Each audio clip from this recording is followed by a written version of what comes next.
биздин жаштыкта эч кимдин жаштыгы өтпөсө керек депчи. Сүргөнбүз ал убактыда сонунчу. Доске баарын айтып берейин. Команда болуп бөлүнүп жашайбыз.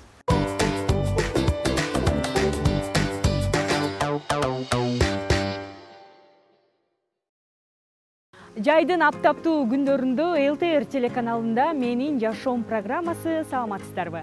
Бүгүнкү Менин жашоом программасынын ардактуу коногу Кыргыз эстрада ырчысы, кыргыз элине маңыздуу чыгармалары менен кыргыз элинин жүрөгүнөн орун тапкан ырчы мырза Султан Садыралиев дал ошол бүгүнкү күндүн коногу.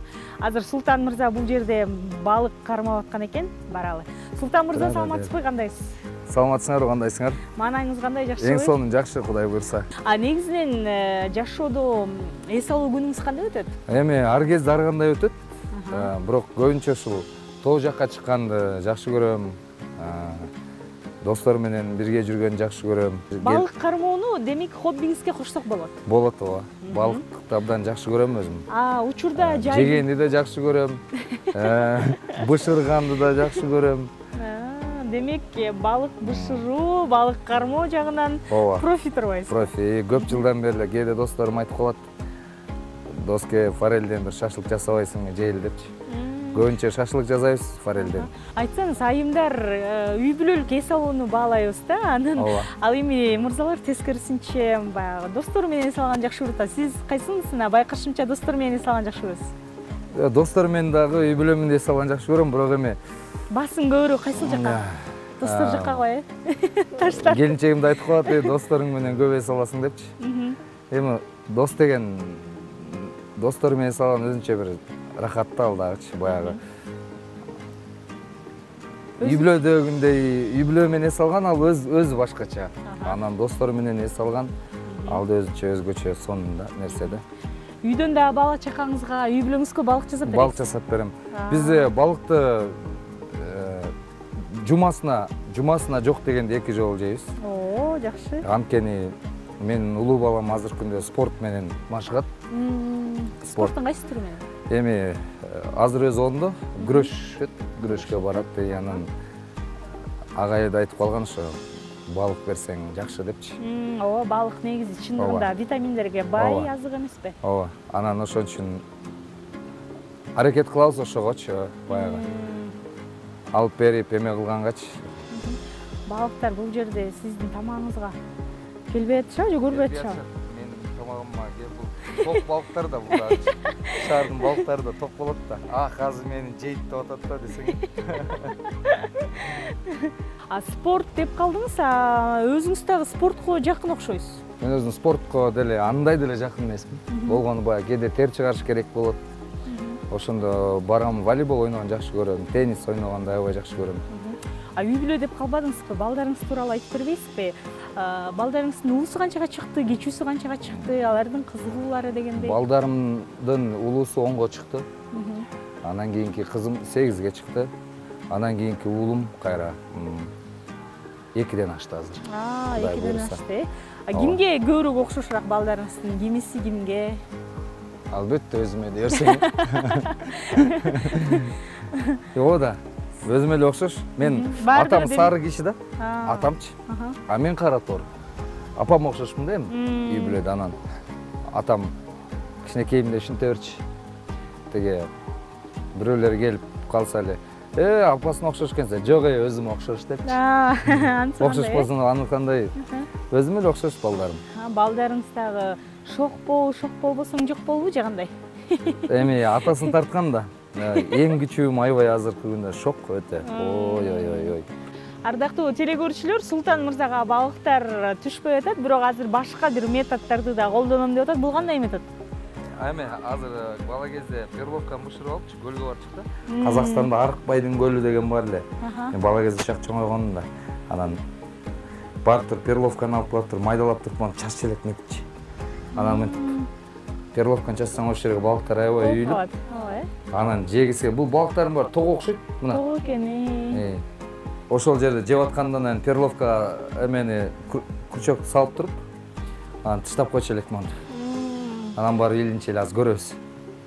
азыр бул ыкманда көрөбүз э. Көрөлү. Демек балалык күндөрүңүз балык кармоо менен да өттү. Балык кармачы кооба сетканы таяк менен сайып коюп туруп көлдүн жээгине ичине суу салып коесуң эмен. Балыктардан шылдыр туруп кичинекей балыктар, маринка, сазан. Ушундай. Мына бирөө келе атат дейин десек. Азыр. Балдар демекчи, балдарыңызга тарбиянын кандайын бересиз? Балдарыңыз кимге жакын? Колуман келишинче аталык тарбиямды берем.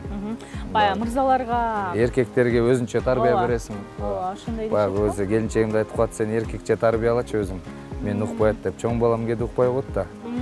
Анан мен өзүм акырын чакырып алыптан эркекче сүйлөшөбүз экөөбүз. Эркек кыз бала атасына жакын болот дейт, ошолчумбу? Биз үйдө ошол эме баягы кандай десем экен, команда болуп бөлүнүп жашайбыз. Эмичи мындай, анан мен биздин командада кызым, анан сиз, анан мен, алар болсо үчөө. Анан кызым апасына айта берет, бизге дагы кыз төрөп бер деп. Кудай буйрса. 3-тен бололу деп, э? 3-тен бололу депчи. Аялыңызга дагы, ушул жубайыңызга дагы жакшы сөздөр көп айтасызбы, же сараңызбы? Негизи үй бүлөдө өзүнүн эмелерибиз бар, баягы. Не деп коет, конституция жазылганчы үй бүлөгө болгон. Мыйзамдар, э? Мыйзамдар бар, ошол мыйзамдардын баарын сөзсүз аткарабыз.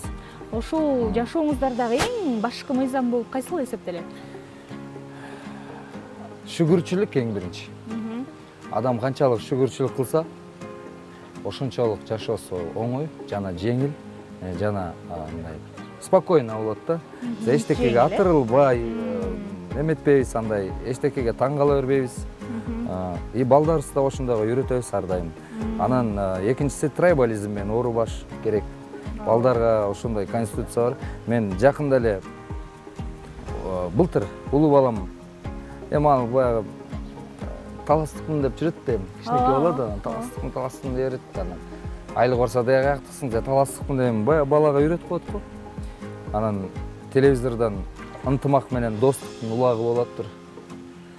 Анан эме го баягы ынтымак достук деген бул эң күчтүү клубтар да, улактынчы. Анан се ата таласка байлайт этесизби же ошко байлайт этесизби дейт мага. Анан ошол жерден мындай урушкан жокмун, акырын түшүндүрдүм. Балам, мен жакшы оюнго байлайт этем. Сен да ошондой болушуң керек. Депчи. Анан ошодон бери азыр балам да ушундай эчтекеге эметпейт. Демек бөлүнүүлөргө жол бербегенге? Жол бербейбиз. Анткени Кыргызстан так кичинекей элбиз да. Жакшы оюнго байлайт этиш керекпиз.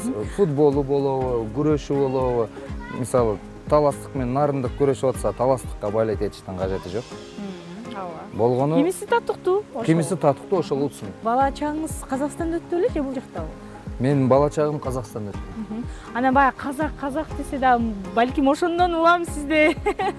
Ооба. Негизи меники эме, кичинекей кезинде эмем бар болчу, баягы Кайманат деп коебу, кличка деп коебу. Мен таласта казак депчи. Анан ошондон улам сизде баягы патриоттук сезим бар болсо керек. Анан бирок эми азыр дебейт эч ким, бирок кичинекей кезинде эми Казакстандан келсем бар, казак деп балдарым, досторум эми казак дейчи да мен.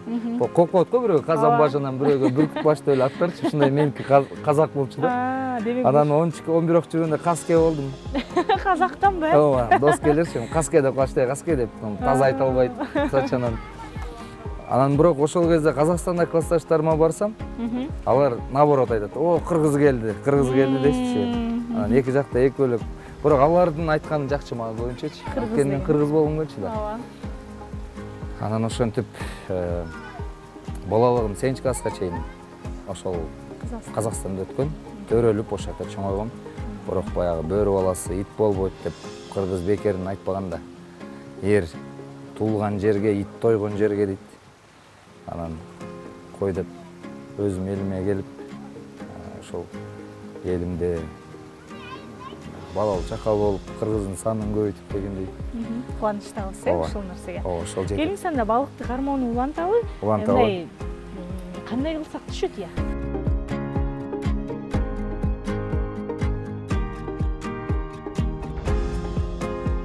Өзүңүздөр байкагандай көптөн түштү, э? Көптөн күткөн биздин балыгыбыз да түштү окшойт, э? Ооба.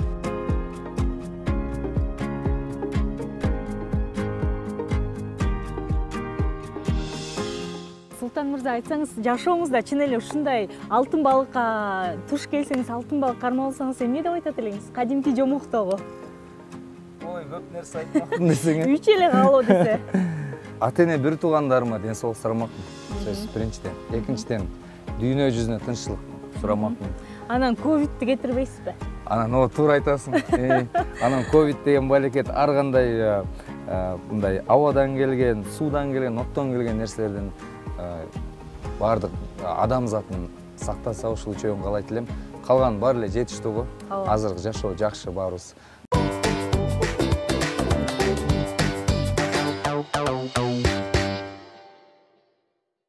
Программабызды уланталы. Менин жашоом программасынын бүгүнкү ардактуу коногу дагы бир жолу эсиңиздерге салайын, Султан Садыралиев. Султан Садыралиевдин балыгы бышып мына дасторкон үстүнөн орун алды. Келгем да. Салайын, көрүнүп атат. Салыңыз чатасыңар. Ким эле Султандын колунан балык жеп атат? Алыңыз. Ой, рахмат. Кылканды алсалайчы. Кылкандан өзүңүзгө салыңыз, ажагыңызда отурган дос. Мен Азамат досум, бияка тааныштырып кетели бар телекөрүүчүлөргө. Менин бир туугандай болуп калган, эң жакын көргөн досум Азамат. Учурдун баягы популярдуулугуна ээ болуп, көрөрмандарын топтой баштады десек да болот. Ошол досторду санап турсузда, Азамат да кирген да, демек. Сөзсүз, бул досум жүргөн жерлери майрамдай да, анан ошол жерлери бар. Туугандай болуп калган бир тууган досум. Ошол ырда санап турсузда, бир канча достун түрүнчү, анан бул ой кайдан келди, же досторуңуз көп, анан ошон үчүн санаганга туура келди. Бул ырдын чыгышы кандай? Мен 17 жаштан бери канча деген дос кутуп келатабыз. Баарыбыз да деле ошондой. Ошолордун баарын санашка туура келди. Анын үстүнө акын Жылдызбек байкебиз дагы жардамдашты. Сөзүн жазганга. Мен сөзүн жазып чыккам, анан баягы анча-мынча жерлери маданиятсыздай көрүндү магачы. Анан Жылдызбек агабыз кичине оңдоду. Биягыңды оңдоп коюш керек экен депчи. Обону эмне таанып? Обону өзүмө таанып. Мына ушул жашооңузда ошол достун кайсынысы басымдуу болуп калат? Мага жөнөкөй достор, анан жашоонун жалган экенин билген достор, көзүн май баспаган достор, жасалмасы жок достор жагат. Демек сиз ушундай досторду баалайсыз, э? Баалайм. Ушул суроолорго Султан өзү жооп береби, Азамат байке? Сөзгө баарын айта берейин. Эми Султандын баягы биринчи жөнөкөйлүгү. Анткени экөөбүздү бирөө келип дос кылган эмес. Экөөбүз да бир керемет жерден дос болгонбуз, Мончодон. Мончодон дос болуп калганбыз. Анан биз дос болуп атканда эшикте биринчи кар жаап аткан болчумун, ошол экөөбүз жакшылыкка жоруп койдуңар. Жакшылыкка жоруп. Анан жана өзүнүн ырындагыдай баягы бул бар жер мен үчүн дайым майрам. Бул бир эле майрамда эмес, Султандын да бир өзгөчөлүгү баягы жакшы күндө, жаман күндө сен чалып, жаныңда жүргөнү бул башкалардан да өзгөчөлөнүп турат. Баарыбызда эле дос көп да. Ооба. Султанда бул чыгармачылыкта жүргөн инсандардын арасынан мен тандап алган досумдун бири. Анан Султандын бул ырлары дагы жөн эле жазылып калбайт экен. Мен мурда ойлочумун, баягы акындардан алып эле жаза берет го депчи. Бул өзү ошол ар бир ыры өзүнүн жан дүйнөсүн аралап өтүп анан чыгат экен. Мен ушунусуна баа бердим да. Азамат мырза, жөн эле баягы дос болуп койбой, сиз чыгармачылыгында сыйлаган ар бир ыры чыкса уккан көрөрманы да турбайсызбы? Сөзсүз түрдө досуңдун ар бир ийгилигине кубана билиш керек да. Ооба. Демек чыныгы достук ушунда. Муну бир аз дагы бир мага жакпаган жери бар, аны айтканда жалкыбараак түрткүлөп турам, давай ыр жаз депчи. Анан бунун ар бир ыры баягы өзү жөн эле бир оюнан токуп же болбосо бир акындан ала коюп эле жаза бербейт. Сөз ырлары жан дүйнөсүн аралап, өзү менен баягы кошо жүргөн сырлар ошо ырларына катылган да. Ошон үчүн ар бир ырында көп сырлар бар. Аларды билесиз. Аларды сөзсүз түрдө билебиз да. Кийин мен тамашалап айтам, 90-100гө чыкканда тойлоруңда келип мен айтайын депчи. Ошондой Кошумчалай кетейин. Мен бала кезде черткен домбурамды ушул досума белекке бергем. Өзүм жаңы домбура алып, анан иногда сагынып кетип барып сурасам бербейт. 80 жашка келгенде юбилей бир тоюң болот, ошондо алып барып ыйлатам мен сени деп бербейт. ошол күндөргө жетиңиз деп. Кудайым буйрса эми ушундай кыялданабыз жашоону. Бүгүнкү күндү дагы кантип ырсыз өткөрөбүз? Келиңиз анда сиздин жагымдуу чыгармаңызга кезек берели. Ким үчүн жаралган асыл зат садагам, сен алгач көргөндө көз албай таң калгам. Албырган ак жүзүң тамшанып мен сүйдүм, жолуктуң не үчүн келчи эле жөн жүргүм, кезиктиң не үчүн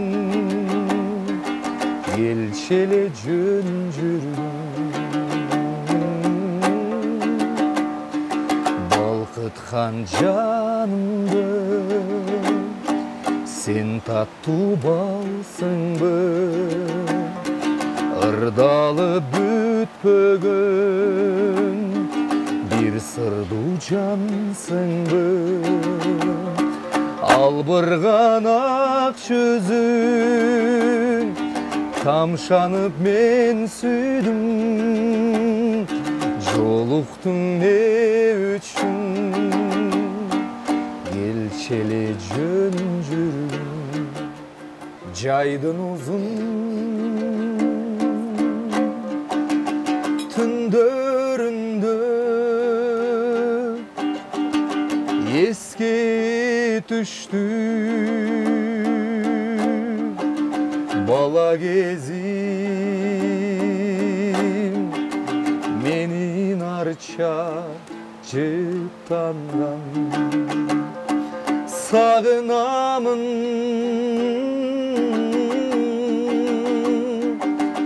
сен мени сагынтасың, эңсейманым сен эми кайрылбайсың. Кош бол эми бала кезим, кош бол эми. А менин бала бойдон калгым келет, балалык көз алдыма элестелет, наристе жытын бузбай. А менин бала бойдон калгым келет. Бирок бул сыноолор өтөт кетет, жамандын артынан жакшы келет. Абалыңды сурап турган бул күндө адамга адам керек. Ырларымды уга турган султанга кыргыздай элдер керек. Азаматсыз Бали, кол чабар сиз үчүн болсун. Ооба, чындыгында мына ушул адамга адам керек ырыңыздагы учурдун аябай актуалдуу чыгармасы десек болот. Мына ушул ыр жөнүндө дагы сүйлөшпөсөк менимче болбойт болуш керек. Анткени 1 жылдан бери башыбызга келген кыйынчылыктан дал ушул чыгарма дагы өзүнчө бир дем күч бергендей. Бул ыр кантип пайда болду? Атайын ушундай учурда ушуларды жаза калайын деген жокмун. Болгону жан дүйнөңүз. Эми кээ бир досторум бирөөлөргө баягы чоң жардамдар жасап атты, канча деген баягы фонддордо иштеп атты. Анан менин жардамым майда чүйдө болуп калды да, мен андай жардам бере албадым. Ойлондум мындайчы, мен не кылып жардам бере алам элиме, мындай. Мен не кыла алам деп ойлонуп, анан көрсөм мен ушул бир ыр чыгарып, мындай бир духовно адамдарды баягы кичине болсо да эметсин депчи. Анан бул ыр жаңы чыкканда ыйлап жазгандар аябай көп болду. Ыраазычылык көп алып аттым улуу кишилерден. Биз аябай эметтик дегендер болуп атты да, мындай. Ошондой бир чыгарма болду окшойт. Абалыңды сурап турган бул күндө адамга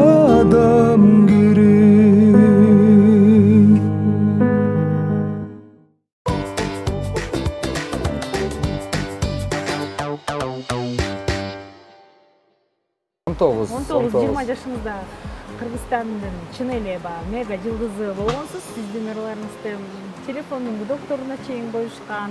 Ушундай бир азыр бир эйфория менен эстейт болушуңуз керек ошол учурду.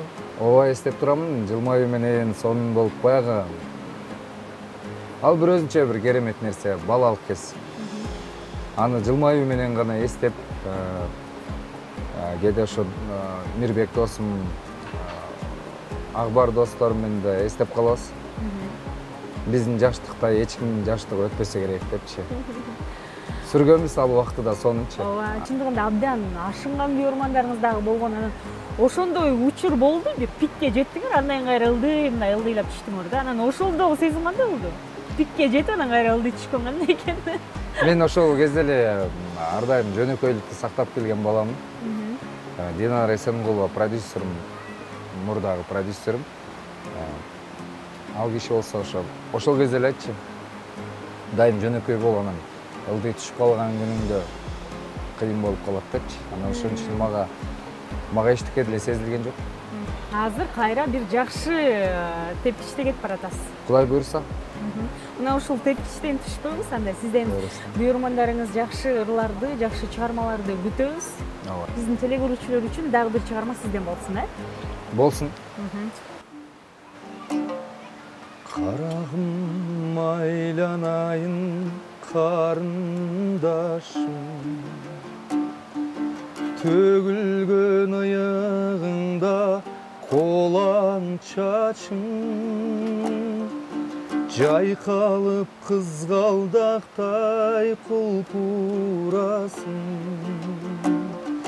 өзүңдөй карындаштоо кайдан табам,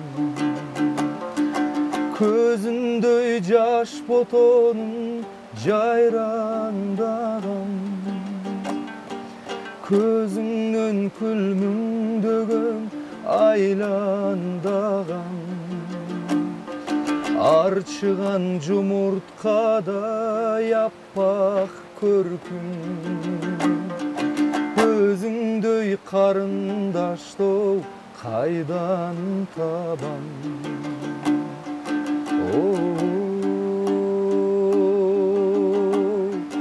Арчыган жумурткадай аппак көркүң, өзүңдөй карындаштоо кайдан табам.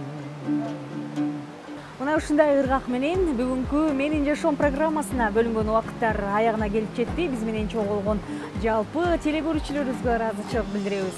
Бизди ЛТРдин YouTube каналынан дагы көрүп, ал жактан лайктарды, комментарийлерди калтырсаңыздар болот. Кызматта Жанна Усубалиева сиздер менен чогуу болдум.